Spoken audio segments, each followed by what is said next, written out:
ওকে, আমাদের এখন আলোচনা হচ্ছে 12.2। এই দুইতে আমরা কি করব? অধিবর্ষ আলোচনা করব, দশক যুগ শতাব্দী। ঠিক আছে, তাহলে আমাদের প্রথম টপিকস হচ্ছে কি? অধিবর্ষ। আমরা 12.1-এ তোমাদেরকে শিখালাম অধিবর্ষ জিনিসটা কি। এখন আবার আসলো, দেখো 4 বা 700 দ্বারা বিভাজ্য সালকে, সাল কি বুঝতে পারছো? আমরা এখন কত সালে? 2024 সালে।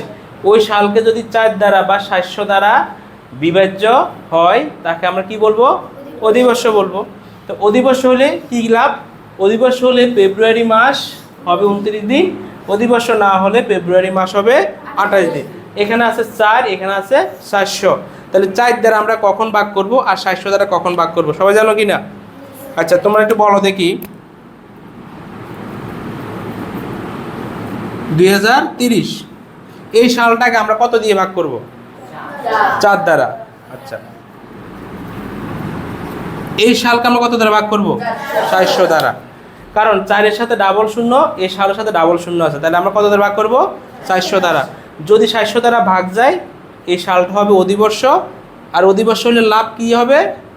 কোন মাসে লাভ হবে? ফেব্রুয়ারি মাসে লাভ হবে। আর যদি ভাগ না যায় তাহলে ফেব্রুয়ারি মাস একদিন কমে যাবে।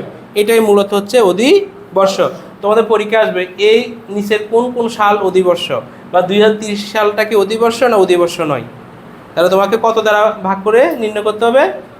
4 দ্বারা। যদি 4 দ্বারা ভাগ যায় লিখবে 2030 সালটি অধিবর্ষ, আর যদি না যায় বলবে এটা অধিবর্ষ নয়। ক্রস করে। তাহলে আমাদের অধিবর্ষ শেষ হয়ে গেল না? অধিবর্ষ আলোচনা করলাম, এখন আমরা আলোচনা করব কি? শতাব্দী। এই দুইটা আমরা পরে আলোচনা করব। দেখো শতাব্দী, শতাব্দী মানে কি? শত অব্দ, কেমন? মানে 100-র কাজ হবে, 100-র কাজ হবে। আচ্ছা, 1 2 3 আমরা এইভাবে কত পর্যন্ত লিখলাম? 21 পর্যন্ত। এখানে আমরা 1 না লিখে কি লিখলাম? প্রথম। 2 না লিখে কি লিখলাম? দ্বিতীয়। এই যে প্রথম দ্বিতীয় এগুলা কি? এগুলো হচ্ছে ক্রমবাচক শব্দ। তাহলে আমাকে শতাব্দী জানতে হলে আমাকে কি জানতে হবে? ক্রমবাচক শব্দ জানতে হবে। এখন আসো, এখানে কি আছে? প্রথম, দ্বিতীয়, তৃতীয়, চতুর্থ, পঞ্চম, ষষ্ঠ, সপ্তম, অষ্টম, নবম, দশম, একাদশ, দ্বাদশ, ত্রয়োদশ, চতুর্দশ, পঞ্চদশ, ষোড়শ, সপ্তদশ, অষ্টাদশ, ঊনবিংশ, বিংশ, একবিংশ। যারা এটা জানো না তারা আজকে এটা শিখে ফেলতে হবে, আমার শিটও দেওয়া আছে, কেমন? আচ্ছা, এখানে তোমাদের যে কাজটা করতে হবে, এখানে অনেকগুলো কোশ্চেন দেওয়া আছে। প্রথম শতাব্দী শুরু হয়েছিল কত সালে? প্রথম সাল কত থেকে শুরু হয়েছিল, কে বলতে পারবা? প্রথম শতাব্দী শুরু হয়েছিল কত থেকে? 1 সাল থেকে। কত সাল থেকে? এই 1। কত থেকে? 1। তাহলে এই প্রথম শতাব্দী হবে 1 থেকে কত পর্যন্ত?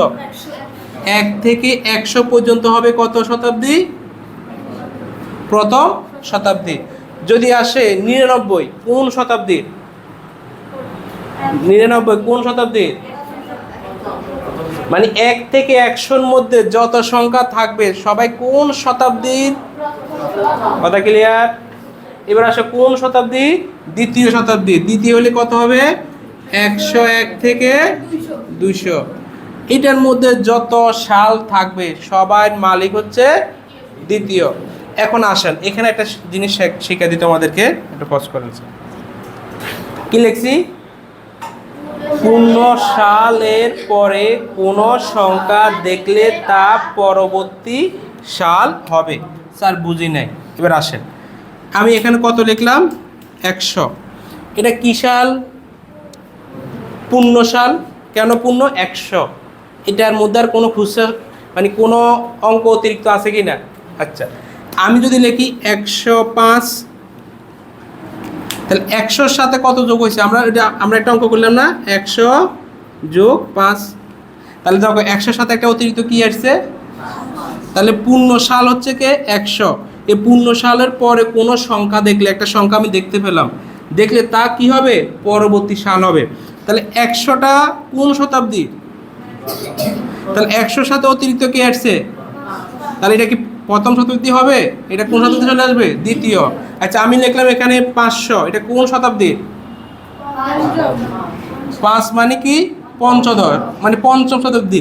যদি বলি 506 ষষ্ঠ, মানে সোজা কথা হচ্ছে এখানে কে আছে 500 যোগ আছে কত 6, তাহলে স্যারা বলছে এই 500-র সাথে মানে 5-এর পর যদি কোনো একটা অতিরিক্ত আমি সংখ্যা দেখি তাহলে সেটা এটাকে নির্দেশ না করে তার পরবর্তী সালটাকে নির্দেশ করবে। কথা ক্লিয়ার? আচ্ছা এবার আসেন তৃতীয় শতাব্দী কত হবে বলুন তো দেখি। তাহলে কত থেকে শুরু হবে তৃতীয় শতাব্দী? 201 300 থেকে না, কিন্তু কত থেকে হবে 201 থেকে 300। আর চতুর্থ কত হবে 400, এই তো ফাইন। আর পঞ্চম কত হবে 401 থেকে 500। আর এখানে কি হবে 501 থেকে, আর এখানে কত হবে 700। আর অষ্টম কত হবে, আর এখানে কত হবে, আর এখানে কত হবে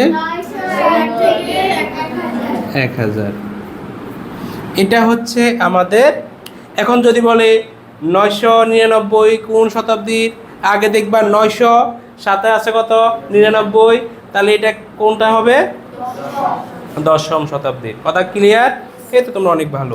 এবার আসো একাদশ, কত থেকে শুরু হবে 1001 থেকে, এখানে মারাত্মক 1001-এর পরে কত আসবে 1100 না? এই জিনিসটা ভালো করে বুঝো। 1001, 1001, 1002, 1003, 1050, 1000 এরকম থাকবে। 1099-এর পরে কত হবে, 1099-এর পরে কত হবে, এই দেখো 1099 না, তাহলে 1 যোগ করো, হাতে কত আছে, হাতে কত আছে, কত পাইছি, তাহলে 1099 লোক 1 যোগ করলে কি 2000 হয়, কত হয় 1100। তাহলে 1100, 1001 থেকে কত হবে 1100। এখানে কত হবে 1101 থেকে 1200। এখানে কত হবে 1201 থেকে, এখানে কত হবে, আর এখানে কত হবে, এখানে কত হবে, এখানে কত হবে 1700। আর এখানে কত হবে, গুড। এখানে কত হবে 1900। এখানে কত হবে 1901 থেকে 2000। আর এখানে কত হবে 2001 থেকে 2100। ঠিক আছে স্যার, কিভাবে দেখো 2099 দিলাম, 1 যোগ করো 0 0 1 2100। তাহলে এখন বলো আমরা কোন শতাব্দীতে বসবাস করতেছি, একবিংশ। কত শতাব্দীতে, একবিংশ। কারণ 2001 থেকে শুরু, আর এখন কত 2024, তাহলে আমরা কোন শতাব্দীতে বসবাস করি, একবিংশ। কথা ক্লিয়ার? দ্বাবিংশ এগুলো আস্তে আস্তে আসবে। তাহলে বলো কোনটা কোন শতাব্দীর, আমরা কি সবাই বুঝতে পারছি? আচ্ছা আমি একটা এখন সাল লিখি, তোমরা আমাকে বলবে 1605 এটা কোন শতাব্দীর? একদম সহজ, সপ্তদশ। কেন? কারণ স্যার এখানে আমি 1600 থেকে 1600 নিলাম, যোগ আছে অতিরিক্তকে 5। আপনি বলছেন পূর্ণ সংখ্যার পরে যদি, এই যে পূর্ণ সংখ্যার পরে যদি কোনো একটা সংখ্যা যায় সেটা 1600 না, এই 1600 পরে একটা অতিরিক্ত সংখ্যা আছে, তার মানে এটা সপ্তদশ। কথা ক্লিয়ার? এবার আসো আমি যদি লিখি 1899, তাহলে তোমরা আগে কাকে বার করবা, আগে কাকে বার করবা 1800-কে, আগে কাকে বার করবা 1800-কে, অতিরিক্ত আছে কে 99। এখন আগে দেখো 18 কোনটা, এটা অষ্টাদশ, কিন্তু অতিরিক্ত থাকার কারণে কি অষ্টাদশ হবে, কি হবে? তাহলে কি অনেক সহজ না? এই অতিরিক্ত যে সংখ্যাটা থাকবে সেই সংখ্যার কারণে এটা আমার কি হয়ে যাবে 19বিংশ। আচ্ছা কে কে বুঝো না এটা বল, শতাব্দীটা কে কে বুঝো না, সবাই ক্লিয়ার? আচ্ছা আমি যদি লিখি 533, এটা কোন শতাব্দীর? ষষ্ঠ। কারণ 500-500-র পর অতিরিক্ত, তার মানে অতিরিক্ত থাকলে সেটা লাস্টের করে ষষ্ঠ শতাব্দীর। কি ভালো লাগে না? এটা হাতের তালি দিবা না, তাহলে এটা সবার ওকে। তাহলে কে কোন শতাব্দীর আমরা এটা বুঝতে পারলাম। এবার আসলে আমি দশক বুঝাই দিই। ধারাবাহিকভাবে 10 বছরের সময়কে বলা হয়, মানে ধরো তোমার বয়স কি 10, বা এই বিল্ডিংটা টানা 10 বছর সময় লাগছে, তাহলে এই বিল্ডিংটার বয়স হবে কি দশক। 1 যুগ মানে কি 12 বছর, টানা 12 বছরকে একসাথে কি বলা হয় 1 যুগ। টানা ধারাবাহিকভাবে 10 বছরকে কি বলা হয়, আচ্ছা আমি বলি এই যে 1 থেকে 10 এটাকে আমরা কি বলবো, অধিবর্ষ, দশক, যুগ না শতাব্দী? দশক। 1 থেকে 12 পর্যন্ত আমি কি বলবো, যুগ। কি বলবো? আর 1 থেকে 100 পর্যন্ত আমি কি বলবো, শতাব্দী। কথা ক্লিয়ার? একটা জিনিস খেয়াল করেন, 19 শতক শুরু হয়েছিল কোন শতাব্দীতে? 1900 শতক শুরু হয়েছিল কোন শতাব্দীতে?